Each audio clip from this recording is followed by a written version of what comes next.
नमस्कार दोस्तों, मैं संजय आपका अपने इस चैनल पर स्वागत करता हूं। 22 और 23 दिसंबर के करंट अफेयर स्टार्ट करते हैं। प्रधानमंत्री नरेंद्र मोदी को कुवैत का हाईएस्ट अवार्ड मिला है। साथ ही साथ इंडियन फॉरेस्ट रिपोर्ट भी आ गई है। हर 2 साल में ये रिपोर्ट आती है, तो उसकी डिटेल्स आज हम कवर करेंगे और भी कई अन्य करंट अफेयर्स है, उनको भी डिटेल में देखेंगे। तो चलिए आज का सेशन स्टार्ट करते हैं। देखिए, सबसे पहला जो न्यूज़ है वो ये है कि बजट 2025 में ऐसी संभावना है कि स्टेट्स को और फंड मिलेगा डिजास्टर मैनेजमेंट के लिए। बहुत समय से स्टेट इसकी डिमांड कर रहे थे, चाहे वो जीएसटी मीटिंग हो, चाहे वो बजट के लिए जो मीटिंग हो रही है उसमें। क्योंकि होता क्या है, भारत में एकदम से डिजास्टर बढ़ने लगे तो स्टेट्स को कुछ ज़्यादा ही फंड की आवश्यकता पड़ रही है। अच्छा, होता क्या है, जब डिजास्टर आता है तो इंफ्रास्ट्रक्चर का नुकसान होता है, बाकी कई लोग विस्थापित होते हैं, तो स्टेट को इंफ्रास्ट्रक्चर बिल्डिंग के लिए एडिशनल पैसा चाहिए, रिहेबिलिटेशन के लिए पैसा चाहिए और साथ ही साथ मिटिगेशन मेजर्स लेने के लिए भी पैसा चाहिए कि आगे जब भविष्य में और डिजास्टर आए तो ज़्यादा नुकसान ना हो। अच्छा, जितना ज़्यादा स्ट्रॉन्ग अर्बन प्लानिंग होगी उतना डिजास्टर आने की प्रोबेबिलिटी कम होगी। मतलब आएगा डिजास्टर, देखिए डिजास्टर तो आएगा ही, कहने का ये मतलब है कि डिजास्टर का इफेक्ट बहुत कम पड़ेगा। तो ये है, उसके लिए भी एडिशनल 5,000 करोड़ की बात हो रही है। अच्छा, इसमें इस पूरी स्कीम में क्या हो रहा है कि 50 साल तक आपको लॉन्ग टर्म लोन्स दिया जाएगा और ये इंटरेस्ट फ्री लोन होंगे। और जो स्टेट इसमें अर्बन प्लानिंग और एफिशिएंटली काम करेगा उसको और एडिशनल पैसा दिया जाएगा। तो ये सब इसमें। अच्छा, पूरा जो ये स्कीम है इसका नाम है special assistant to state for capital investment, यानी सैसी। ये आप ध्यान रखिएगा, ये बहुत इंपॉर्टेंट है, ये सीधा क्वेश्चन आ सकता है। इसमें अमाउंट कितना मिल है लगभग लगभग पूरे सैसी में, ये है 1.3 लाख करोड़ का। तो अच्छा खासा अमाउंट है। अब बजट 2025 में यह अनाउंस होने की पूरी संभावना है। आगे बढ़ते हैं। फॉर्मर सुप्रीम कोर्ट के जज मदन लोकर, इन्हें यूएन इंटरनल जस्टिस काउंसिल में नॉमिनेट कर दिया गया। ये नॉमिनेशन सेक्रेटरी जनरल के द्वारा किया जाता है। यूएन सेक्रेटरी जनरल अभी हैं एंटोनियो गुटरेस, इनका नाम ध्यान रखिएगा, ठीक। इनके अलावा मतलब 4 और मेंबर हैं जो उसके मेंबर्स हैं, ठीक, पूरी काउंसिल में। और ये मदन लोकर साहब, ये उस पूरी काउंसिल को चेयर करेंगे, यानी हेड यही होंगे, तो चेयरमैन यही होंगे। अच्छा, मदन लोकर साहब के बारे में थोड़ा सा जान लेते हैं। मदन लोकर साहब 2018 में सुप्रीम कोर्ट से रिटायर हुए थे। इनका ट्रैक रिकॉर्ड बहुत ही बढ़िया है, इसीलिए इनको यूएन इंटरनल जस्टिस काउंसिल में नॉमिनेट किया गया। अच्छा, ये पूरा जो इनका कार्यकाल है नॉमिनेशन के बाद वो 4 साल का रहेगा और 12 नवंबर तक ये अपने पद पर बने रहेंगे। तो ये नाम ध्यान रखिएगा और यूएन इंटरनल जस्टिस काउंसिल का भी नाम याद रखिएगा, ठीक। आगे बढ़ते हैं। अब ये न्यूज़ थोड़ी डिटेल में पढ़ेंगे क्योंकि इससे बहुत सारे क्वेश्चन आ सकते हैं। हर 2 साल में इंडिया की स्टेट ऑफ फॉरेस्ट रिपोर्ट आती है, ISFR। इससे पहले 2021 में आई थी, अब ये 2023 में रिलीज कर दी गई। अच्छा, ये 2 पार्ट में रिलीज की जाती है। ये देहरादून से रिलीज हुई है और इसमें ये बताया गया कि जो इंडिया का फॉरेस्ट कवर है उसमें 156 स्क्वायर किलोमीटर का गेन आया है और जो ट्री कवर है उसमें 128 का 1290 किलोमीटर स्क्वायर किलोमीटर का गेन आया है। अच्छा, ये समझिए कि जो ट्री पैच है, ट्री पैच मतलब 1 हेक्टेयर में मान लो पेड़ लगे हुए हैं, ठीक। तो अगर 1 हेक्टेयर से ज्यादा है तो हम उसे फॉरेस्ट को कंसिडर करेंगे, पर अगर छोटे से इलाके में लगे तो हम उसे फॉरेस्ट कंसिडर नहीं करते, हम उसे ट्री कवर कहते हैं। तो अगर आप फॉरेस्ट कवर और ट्री कवर को एक साथ ले लें तो भारत का 25% एरिया अब ग्रीनरी के अंतर्गत है, जिसमें से 21% पे तो फॉरेस्ट कवर है और बाकी 3.5-4% के आसपास ट्री कवर है, ठीक। ये सारे एवरेज है। अच्छा, ये नंबर यहाँ लिखा ही है, देखिए 3.41 में ट्री कवर है और 21.76 में फॉरेस्ट कवर है, तो इतना ध्यान रखिएगा। अच्छा, ये पूरी report environment minister Bhupendra Yadav के द्वारा रिलीज करी गई है। अच्छा, एक और चीज इसमें जानने के लिए, देखिए भारत में जो फॉरेस्ट का डिवीजन है वो ऐसे किया जाता है, उसका क्लासिफिकेशन को वो इस प्रकार का है। एक होते हैं वेरी डेंस फॉरेस्ट। अब ये डेंस मतलब क्या, कैनोपी डेंसिटी की बात कर रहे हैं कि कितनी दूरी पे पेड़ है। तो मान लीजिए हमने क्या करा, एक एरिया लिया, उसमें अगर 70% डेंसिटी है तो हम उसे कहेंगे वेरी डेंस फॉरेस्ट, जनरली ये 1 हेक्टेयर होता है, ठीक। अगर उसमें 40 से 70 है की रेंज में तो उसे मॉडरेट डेंस फॉरेस्ट कहेंगे, और मान लो अगर उसमें 40 से कम है तो उसे ओपन फॉरेस्ट कहते हैं। जैसे क्या होता है, कहीं पर फॉरेस्ट बहुत दूर दूर होते हैं, जहाँ पेड़ बहुत दूर दूर होते हैं तो उसे ओपन फॉरेस्ट कहा जाता है, ठीक। जितना ज्यादा डेंस फॉरेस्ट होगा उतना बढ़िया होगा, ठीक, ये ध्यान रखिएगा। अच्छा, लार्जेस्ट ग्रीन कवर जो मतलब है वॉल्यूम के हिसाब से, वो आपका मध्य प्रदेश में, फॉलोड बाय अरुणाचल प्रदेश और तीसरा महाराष्ट्र, ठीक, ये हो गया। अच्छा, एक चीज होती है रिकॉर्डेड फॉरेस्ट एरिया, RFA कहते हैं इसको। रिकॉर्डेड फॉरेस्ट एरिया का मतलब यह है कि forest cover as a percentage of total geographical area. तो एक स्टेट का ज्योग्राफिकल एरिया जो है उसका परसेंटेज अगर हम निकाले कि वहां कितना फॉरेस्ट कवर है तो इसको RFA कहते हैं। RFA में जो टॉप में है वो है लक्षद्वीप, 91.33% एरिया में वहां जंगल ही है। स्टेट्स की बात करें हम तो स्टेट्स में आता है मिजोरम, मिजोरम में 85.34 ये आंकड़ा है। अच्छा, और अच्छी खबर है, अच्छी खबर ये है कि 19 स्टेट और यूटी में जो फॉरेस्ट कवर है वो 33% से ज्यादा है, और 8 स्टेट तो ऐसे हैं जहां 75 से ज्यादा है। अच्छा, एक इस पूरे रिपोर्ट में इशू है, वो इशू ये है कि देखिए हम लोग का ट्री कवर बढ़ रहा है और डेंस फॉरेस्ट घट रहे। तो डेंस फॉरेस्ट ट्री कवर में क्या होता है, कई पैचेस में अब ट्री लगाते हैं पर वो ट्री एक ही टाइप के होते हैं। जैसे मान लीजिए कहीं पर नीमी लगा दिया, कहीं पर आम ही लगा दिया, अब वो 1 हेक्टेयर से ज्यादा होंगे तो फॉरेस्ट कवर में काउंट हो जाएंगे। पर प्रॉब्लम क्या होती है, जब कोई बीमारी आती है या कोई इशू आता है तो वो सारे पेड़ एक साथ साफ हो जाते हैं। जबकि जंगल में क्या होता है, फॉरेस्ट में क्या होता है, जो डेंस फॉरेस्ट होते हैं वहां वैरायटी होती है। तो वैरायटी में क्या होता है, कुछ उसमें टिकते हैं कुछ जाते हैं, तो जंगल सस्टेनेबल रहता है। ये बहुत इंपॉर्टेंट है समझना। अच्छा, सबसे ज्यादा जो इंक्रीज हुआ है वो हुआ है छत्तीसगढ़ में, ठीक है, फॉरेस्ट में 2 साल में। उत्तर प्रदेश में भी काफी बड़ा है, उड़ीसा में भी काफी बड़ा है। डिक्रीज कहाँ हुआ है, मध्य प्रदेश, कर्नाटक, लद्दाख, जो कि चिंता का विषय है। ठीक, आगे बढ़ते हैं। इंडिया ने पहला बायो बिटुमिन स्ट्रेच इनॉग्रेट कर दिया है और ये नितिन गडकरी द्वारा किया गया। ये NH44 यानी नागपुर वाला पैच है, वहां पर ये इनॉग्रेट किया गया। अब समझ लीजिए बायो बिटुमिन क्या है। देखिए होता क्या है कि जब हम लोग रोड बना रहे होते हैं तो हमें एक बाइंडर की आवश्यकता पड़ती है कि जितनी हम उसमें बाइंडर यूज करेंगे उतना रोड स्ट्रांग बनेगा, लंबे समय तक चलेगा। तो अभी क्या होता है, फॉसिल बेस्ड बाइंडर लगता है, ठीक। अब ये लिग्निन, वो क्या है, ये लिग्निन जो है वो प्लांट बायोमास से बना है। अब अगर आप लिग्निन का यूज करके बनाओगे ना, वो मतलब सही है पूरा आपका रोड, तो 70% ग्रीन हाउस एमिशन कम होगा। तो रोड क्या होगी, कार्बन एमिशन कम वाली होगी।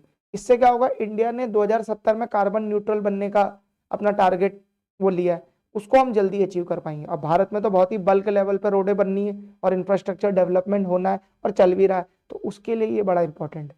अच्छा, ये पूरी टेक्नोलॉजी प्राज इंडस्ट्री द्वारा डेवलप की गई है, ठीक, और ये कोलेबोरेशन है CSIR के साथ, ठीक। तो ये आप ध्यान रखिएगा, नहाई और CRRI का भी इसमें काफी ज्यादा योगदान है। पहला पैच बन रहा है नागपुर में, मंसार के आसपास, ठीक, ये भी आप ध्यान रखिएगा। NH44 की बात हो रही, ये देखिए आप नितिन गडकरी साहब को इनॉग्रेशन करते हुए देख रहे होंगे। आगे बढ़ते हैं। प्रधानमंत्री मोदी को कुवैत का हाईएस्ट नाइटहुड ऑर्डर मिला है। इसका नाम आप देख लीजिए इस अवार्ड का, द ऑर्डर ऑफ मुबारक अल कबीर। ये इनको दिया है, यहाँ आपको प्रधानमंत्री मोदी अवार्ड लेते हुए दिख जाएंगे, ये अवार्ड है। और ये जो व्यक्ति हैं ये हैं वहाँ के आमिर, आमिर और सुल्तान एक ही बात होती है। इनका नाम है शेख मसल अल अहमद अल जबेर अल सबा। कुवैत पे हमने पूरी एक डिटेल वीडियो बनाई है, आप वो वीडियो देख सकते हैं, उसमें और भी डिटेल में हमने बताया है भारत और कुवैत के रिश्तों में प्रधानमंत्री मोदी का जो कुवैत विजिट है वो एक अहम विजिट है। और प्रधानमंत्री मोदी 43 ईयर्स के बाद गए। असल में क्या था कि हम लोग इराक में सद्दाम हुसैन को सपोर्ट करते थे, तो कुवैत सद्दाम हुसैन को सपोर्ट नहीं करता था। तो भारत और कुवैत के संबंध पहले इतने बढ़िया नहीं थे, फिर धीरे धीरे क्या हुआ, कुवैत और भारत के संबंध बढ़ते गए। अब ये एक इंपॉर्टेंट माइलस्टोन इसमें आया, ठीक, ये आप ध्यान रखिए। यूपीआई की आपने बात सुनी होगी, और यूपीआई में जो सबसे ज्यादा मार्केट जिन दो कंपनीज के पास है, वो कंपनियां को अगर हम छोड़ दें जो कि फोन पे और गूगल पे है, तो उसके बाद क्या हो रहा है, बहुत सारी ऐसी कंपनियां हैं जो नीचे सेक्शन में, मतलब 85% मार्केट तो फोन पे और गूगल पे के पास है। पर अभी भी आप देख रहे होंगे कि मार्केट इतना सेचुरेट हो गया, पर तब भी नए नए प्लेयर्स वो रोज आते जा रहे हैं। कुछ लोग क्या कर रहे हैं जो सीधा यूपीआई में वो नहीं आ पा रहे, वो टीपीएपी, टीपीएपी क्या होता है, थर्ड पार्टी एप्लीकेशन प्रोवाइडर का लाइसेंस ले रहे हैं, और 50 लोगों ने केवल अक्टूबर में ये लाइसेंस लिए। अच्छा, ये लाइसेंस लेने का फायदा क्या होता है, ये लाइसेंस लेने का ये फायदा होता है कि आप क्या कर सकते हैं, यूपीआई की फैसिलिटी का यूज कर सकते हैं। अब ये इतना मारकाट क्यों मची हुई है, इतनी तेजी से लोग ले क्यों रहे हैं, जब मार्केट शेयर ही चेंज नहीं हो रहा, क्योंकि मार्केट शेयर तो गूगल और फोन पे के पास है, ये जो मेजोरिटी वाला। थर्ड नंबर पे पेटीएम आता है, और पेटीएम के पास भी 7-8% का मार्केट शेयर है। तो आप बताओ इतना, बाकी तो बहुत ही कम मार्केट शेयर बचा। फोर्थ जो लोग हैं, जो फोर्थ जिनकी रैंक है, उनके पास 1% मार्केट शेयर भी नहीं है। ये हाल है। तो लेकिन हो क्या रहा है, ये जो 0.1% के लिए भी लोग मतलब लेने को तैयार है, उसका रीजन ये कि एक बार उनका अगर उनको बेस पता लग जाए, उनसे कोई ट्रांजेक्शन करने वो लग जाए, तो वो फिर क्रॉस सेलिंग कर सकते हैं। क्रॉस सेलिंग किन किन प्रोडक्ट्स की होती है, जैसे वो क्या कर सकते हैं, कार्ड बेच सकते हैं, यूपीआई लिंक्ड क्रेडिट कार्ड का ऑप्शन रहता है, वो बेच सकते हैं। दूसरा क्या होता है, प्री अप्रूव्ड क्रेडिट वो लिमिट होती है, वो भी बेच सकते हैं। या उनके पास इतना डेटा है तो वो एनबीएफसी के साथ पार्टनर करके वहां प्रोसेसिंग फीस और थोड़ा बहुत प्रॉफिट कमा सकते हैं। तो ये बहुत ही बढ़िया बिजनेस है, इसीलिए बहुत सारे लोग इसके लिए अप्लाई कर रहे हैं। अच्छा, ये पूरा आर्टिकल छपा था बिजनेस स्टैंडर्ड में। मैंने ये आर्टिकल इसलिए इंक्लूड करा क्योंकि आप मेरे को आपको दो चीजें बतानी थी। एक तो हाईएस्ट जो मार्केट शेयर है वो फोन पे के पास है, सेकंड नंबर पे गूगल पे है, और थर्ड नंबर पे पेटीएम है। तीसरा मुझे आपको ये बताना था कि टीपीएपी क्या है, ये बहुत इंपॉर्टेंट है, ये बहुत जगह पूछा जा सकता है, थर्ड पार्टी एप्लीकेशन प्रोवाइडर। ठीक, आगे बढ़ते हैं। श्रीश पटेल जो अर्बन प्लानर थे, और बहुत ही मशहूर ये अर्बन प्लानर है, इंडिया का पहला फ्लाईओवर कैंप कॉर्नर में मुंबई में है, जो वो इन्होंने डिजाइन करा था। तो इनकी डेथ हो गई है। सही, ये आपको ध्यान रखना है कि शिरीष पटेल अर्बन प्लानर थे, ये सीधा क्वेश्चन आ सकता है। ठीक, अगला देखते हैं। Government infuse 500 crore to IFCI to boost its financial health. असल में हो क्या रहा कि गवर्नमेंट आईएफसीआई का रीस्ट्रक्चरिंग कर रही है, तो रीस्ट्रक्चरिंग कर रही है तो उसमें फाइनेंस की बड़ी आवश्यकता है। अब वो फाइनेंस के लिए सरकार क्या, उन्होंने क्या किया, 500 करोड़ उसमें इन्फ्यूज किए। आईएफसीआई एक एनबीएफसी है, 1948 में इसकी स्थापना हुई थी। ठीक, उसके बाद अभी तो ये शेयर मार्केट में भी लिस्टेड है, बीएससी और एनएससी में इनका शेयर आपको मिल जाएगा। 6 सब्सिडरी है इनकी और एक एसोसिएट है। ठीक, इन्होंने बहुत इंपॉर्टेंट रोल प्ले किया है इंडिया में फाइनेंशियल इंटरमीडियरीज को स्टैब्लिश करने में, चाहे वो स्टॉक एक्सचेंज हो, चाहे वो कंसल्टेंसी ऑर्गेनाइजेशन हो, चाहे वो एजुकेशनल और स्किल डेवलपमेंट ऑर्गेनाइजेशन हो, इन सब में इनका हाथ रहा है। और ये इन्होंने बहुत बड़े बड़े प्रोजेक्ट भी फंड किए हैं, चाहे वो एयरपोर्ट हो, ठीक है, पोर्ट्स हो, रोड प्रोजेक्ट हो, ये सब इन्होंने फंड किए। अदानी का मुद्रा मुंद्रा पोर्ट है, बहुत बड़ा पोर्ट है, सही, वो भी इनके द्वारा फंड किया गया है। जीएमआर का गोवा इंटरनेशनल एयरपोर्ट है। तो बड़े बड़े नीश वो प्रोजेक्ट्स इनके द्वारा फंड किए गए। अब ये कंपनी का फाइनेंशियल इनका पूरा रिस्ट्रक्चर हो रहा है, तो वो रिस्ट्रक्चर में सरकार ने 500 करोड़ इन्फ्यूज करें। इसके बाद सरकार की जो हिस्सेदारी है वो 71% इसमें हो जाएगी। ठीक, ये पूरी जानकारी है। आगे बढ़ते हैं। गवर्नमेंट ने इंडियन एयरफोर्स की कैपेबिलिटी डेवलपमेंट के लिए एक पूरी कमेटी बनाई है। असल में हमने पूरा एक वीडियो बनाया है जिसमें 5th generation aircraft plane China को वो दे रहा है पाकिस्तान। इस पूरे में हमने इंडिया की एयरफोर्स की हालत को डिस्कस किया है, तो आप जाके वो वीडियो भी देख सकते हैं। तो हुआ क्या, अब सरकार को इसकी चिंता हो गई है, क्योंकि अब ये खबर आ गई है कि पाकिस्तान को भाई 45th जनरेशन एयरप्लेन मिलने वाले हैं, और भारत का तो अभी 5th जनरेशन का कोई पता ठिकाना ही नहीं है, अभी 2035 तक की बात हो रही है। पर ये जो टारगेट्स हैं ये तो पहले भी बहुत ज्यादा आगे बढ़ चुके हैं। तो अब सरकार ने क्या करा, एक पूरी हाई लेवल कमेटी बना ली है। रजनीश कुमार सिंह जो डिफेंस सेक्रेटरी हैं उनकी चेयरमैनशिप में ये पूरी कमेटी जो है ये देखेगी कि पाकिस्तान और चाइना की जो एयरफोर्स है उसके कंपैरिजन में इंडियन एयरफोर्स कहाँ एक्सपेंड कर रही, बहुत ही खराब हालत है, बिल्कुल सही हालत नहीं है इंडियन एयरफोर्स की। चाहिए हमें 42 स्क्वाड्रन और है हमारे पास 31 में भी 2 हमारे पास मिग 21 के स्क्वाड्रन। बाकी और डिटेल के लिए आप वो वीडियो देख सकते हैं। ठीक, तो इसमें ये 2-3 महीने में अपनी रिपोर्ट देगी, फिर सरकार कॉन्क्रीट स्टेप लेगी जो भी आवश्यक है। ठीक, तो ये रिपोर्ट में ये कमेटी का आप ध्यान रखिएगा। अच्छा, अभी दिल्ली में चुनाव होने वाले हैं, अब तो आचार संहिता भी लग गई है, तो अभी दिल्ली के सीएम ने कई स्कीमें वो लॉन्च करी हैं। एक स्कीम उन्होंने अभी लॉन्च करी है, डॉक्टर अंबेडकर स्कॉलरशिप स्कीम। इसमें क्या होगा, जो दलित बच्चे, ठीक है, उनको हायर एजुकेशन के लिए फॉरेन यूनिवर्सिटी में जब भी उनका एडमिशन हो जाएगा तो जो खर्चा होगा वो सरकार देगी। ये बहुत इंपॉर्टेंट है, आप ये ध्यान रखिएगा कि डॉक्टर अंबेडकर सम्मान योजना ये दिल्ली में है। ठीक, ये हो गया। अच्छा, इसमें सब कवर होगा, उनका एजुकेशन, उनका ट्रैवल, उनका एकोमोडेशन, ताकि वो बाहर जाकर शिक्षा ले सकें। तो ये दिल्ली सरकार की पूरी स्कीम। आगे देखते हैं। नेशनल फार्मर डे दिसंबर 2023 2024 में मनाया गया। ये 23 दिसंबर को मनाया जाता है।